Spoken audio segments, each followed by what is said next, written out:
In this third video on the Air of Good Feelings, we'll look at how people wanted their government to grow and how the government actively encouraged the development of the country and how its size and power extended. Anyway, with the growing nationalism of the Era of Good Feelings, people wanted the government to build things like roads and bridges and canals. At the time, they called these projects internal improvements. As far back as Jefferson's second term, many people had begun arguing that the federal government ought to lead a program of national building. Just before Jefferson left office, even his Secretary of Treasury, Albert Gallatin, who I had mentioned earlier who had worked so hard to shrink the federal power during Jefferson's presidency, according to the Democratic Republican ideals, even he had endorsed the idea of a national system of roads and canals. There was, however, a problem. Many Democratic Republicans had argued that the Constitution would not allow tax dollars drawn from everyone across the country to complete a project that benefited only those near the project itself, or a project in only one state. Now, this constitutional question remained unresolved, but during the Era of Good Feelings, there was enough nationalism that the government went ahead anyway, passing the General Survey Act of 1824. This law passed to, quote, procure the necessary surveys, plans, and estimates upon the subject of roads and canals, unquote. In essence, it began to spend federal money drawn from everybody to build specific projects, and it was immediately sent to help dredge the Mississippi and Ohio rivers. In fact, even before the General Survey Act of 1824, the government had recognized the need to at least encourage roads, and they had actually chartered private companies to build roads, toll roads, or as they were referred to as turnpikes. The federal government recognized early that roads would be much more important than in Europe. The population centers were far more separated than in Britain and France, and cities were more distant from the markets and raw materials that they depended upon. And when new sources of raw materials were discovered, they were often too remote to be exploited. For example, there were better grades of coal they discovered in western Pennsylvania, or saltpeter, sodium nitrate in the Appalachian caves.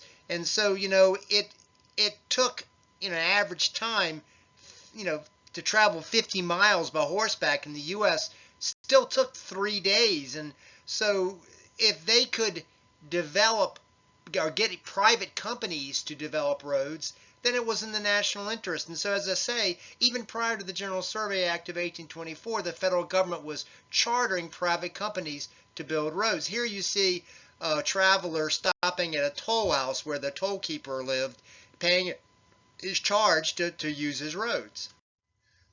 Most of these private toll roads, these turnpikes, were made of wood, and were known as plank roads.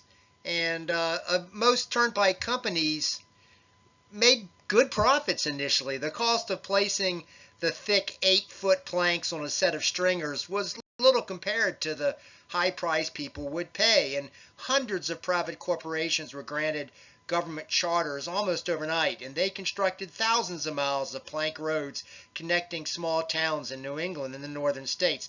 Very few were in the South. In time, these companies transitioned to what became known as macadamized roads, sort of crushed stone, gravel, and sand. The wagons or horses would constantly push it down, so it became really a strong road. It wouldn't dissolve.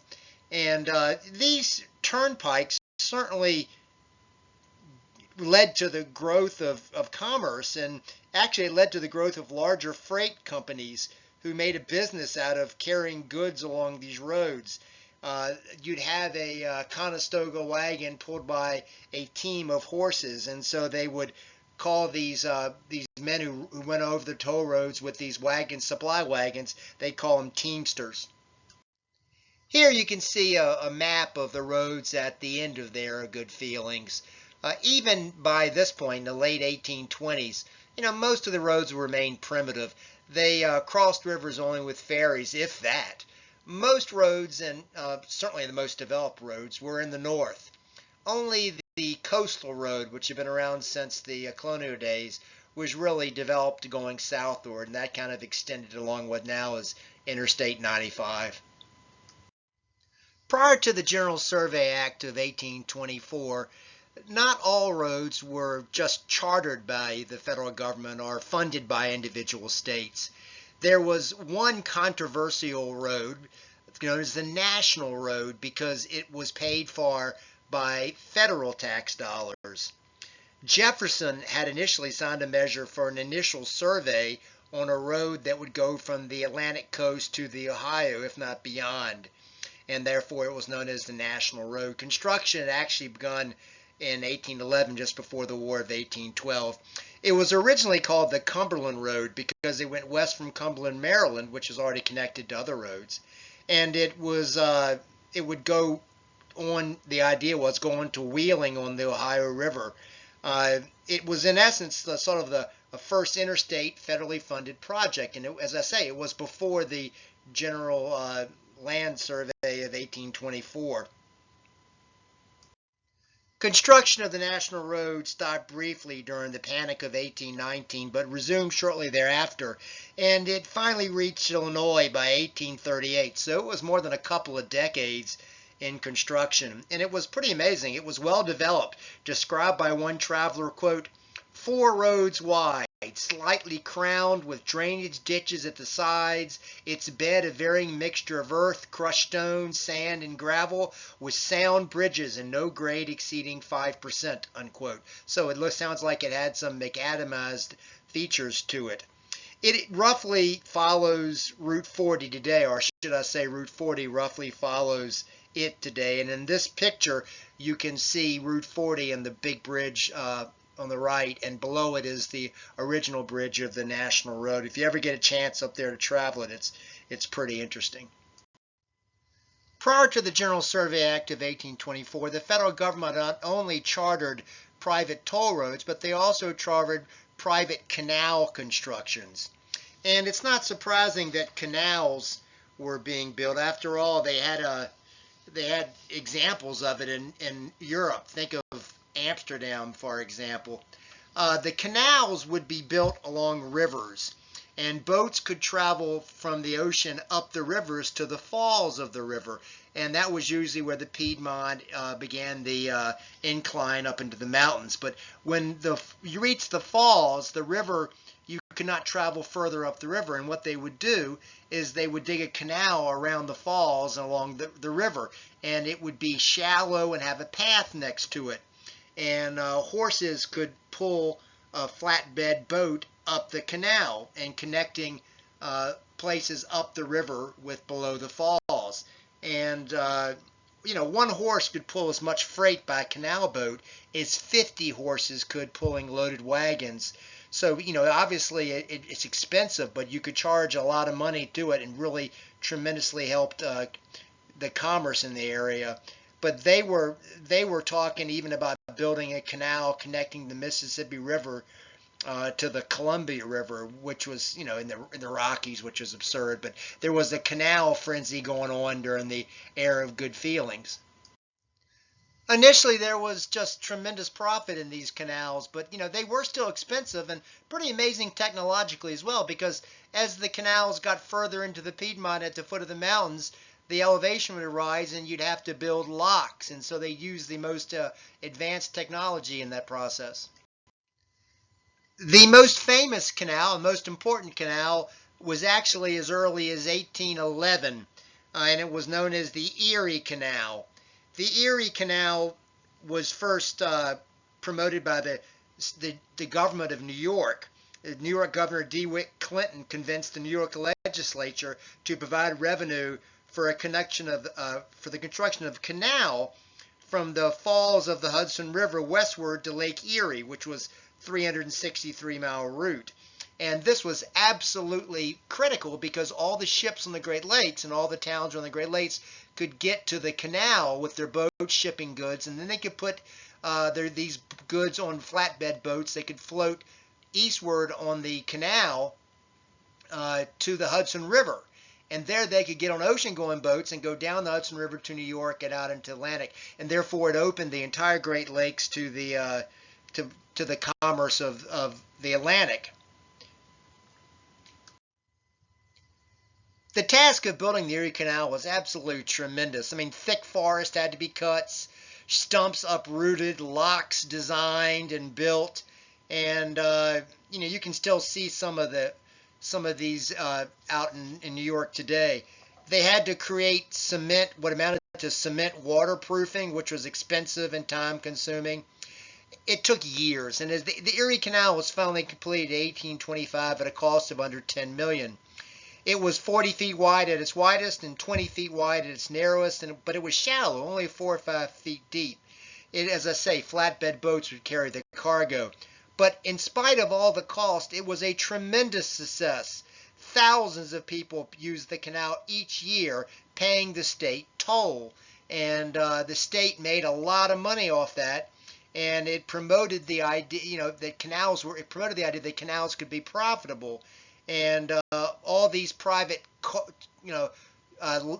canal companies would then try to get chartered to build their own canals all throughout the United States. I should note that the heyday of government chartered turnpikes and government chartered canals didn't last that long, and by the soon after the era of good feelings, they had begun to pass. Turnpike companies, as I say, profited immensely soon after the plank roads were built, but they were so successful that people kept using them, and the heavy traffic necessitated costly and almost continuous repairs. And they tried raising tolls, but they had to compete with other, like, free roads, which were just taking shape in the nearby area.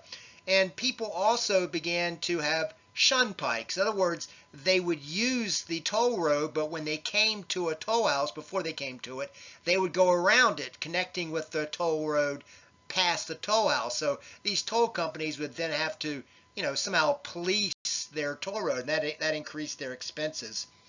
As for the canals, they were stuck with the rivers. And not long after the era of good feelings in the late 1830s, you're going to start seeing the first railroads. And when railroads spread, of course, they're not have to be connected to the rivers, and they were able to carry your freight even cheaper. And so canals and private chartered toll roads, that era didn't last much long past the era of good feelings. So with the General Survey Act of 1824, the federal government got fully involved in building internal improvements. They had actually funded the national road prior to that, and it was completed just about during the era of good feelings. And they had indeed been chartering private toll roads and private canals. Now, in addition to trying to develop the nation, build these internal improvements, the sense of national unity and nationalism in the era of good feelings also contributed to a sense that the federal government itself should be more powerful, or at least that the growth of federal establishment and federal power wasn't bad, that it could do good. And so you begin to see a growing federal establishment in the era of good feelings. The growth of the federal government can be seen most obviously in 1816, when the federal government agreed to recharter the National Bank. The first bank of the United States had a charter that expired, and the Democratic Republicans of earlier days had resisted that bank. Well, when it expired, many of the state banks had said that the federal bank was a competition and they didn't want it rechartered. But more people thought that the national bank would promote national growth and more internal improvements, and it was good for the nation. So they rechartered the bank, and it became the second bank of the United States. And so you can see this belief in the growth of the federal government wasn't a bad thing in the era of good feelings. The tariff had also been something the earlier Democratic Republicans had resisted, and if they did have to have a tariff, they wanted it as small as they could. Well, in the age of nationalism, the era of good feelings, the federal government passed a new tariff, and there wasn't much resistance. The tariff of 1816 effectively limited competition from abroad on a number of items, most notably cotton and cloth. After the War of 1812, the British had tried to reestablish trade by flooding the United States market with cheap goods. And so Congress passed a pretty high tariff to protect the U.S. industries. And again, this is more federal power. The federal government was growing, but it was sort of endorsed by the Supreme Court in the famous 1819 case McCulloch versus Maryland. Now, I said most people liked the bank, but there were some people in the South that didn't like it, and Maryland was one of those areas, and Maryland had put a tax on the bank, saying Congress doesn't have a right to charter a bank. And Daniel Webster, who had, of course, been a Federalist leader, he argued for the Supreme Court for the federal government in defense of the bank against the Maryland tax. And the Supreme Court ruled that the state could not tax the bank. Taxing was seen as a power to destroy, and states didn't have the right to destroy the federal government. So that, again, it kind of assures federal power. The Supreme Court, under the old Federalist Chief Justice John Marshall, codified federal power in other cases during the era of good feelings. The same year as McCulloch versus Maryland, the Supreme Court ruled in Dartmouth College versus Woodward that the state of New Hampshire had to honor a contract it had granted, its colonial legislature had granted to create a private school, Dartmouth College. The state wanted to revoke that colonial charter and make Dartmouth a public school. Arguing for the school and in essence for federal power was the lawyer Webster again, and he, by the way, was a Dartmouth grad. He said that, hey, that colonial grant was much a contract as a grant of land, and the Supreme Court had already ruled that a contract could not be broken. And thus the Supreme Court agreed that, that the federal government, the Supreme Court, had the right to protect private corporations from arbitrary decisions of states. 5 years later, in 1824, the Supreme Court ruled in Gibbon versus Ogden that the federal power extended federal interstate commerce, power over interstate commerce extended to rivers, and New York had granted a monopoly to a steamboat company to run on the Hudson River, which of course touches upon not only New York but New Jersey. It actually was Fulton's company, by the way, Robert Fulton. But the Supreme Court said that New York didn't have the right to grant that. It was unconstitutional since the river was between two states and constituted interstate commerce. Only the federal government had the right to grant that charter. And so it overturned the New York charter, monopoly charter. This concludes the video on the era of good feelings, the growth of the economy and the federal government in the era of good feelings.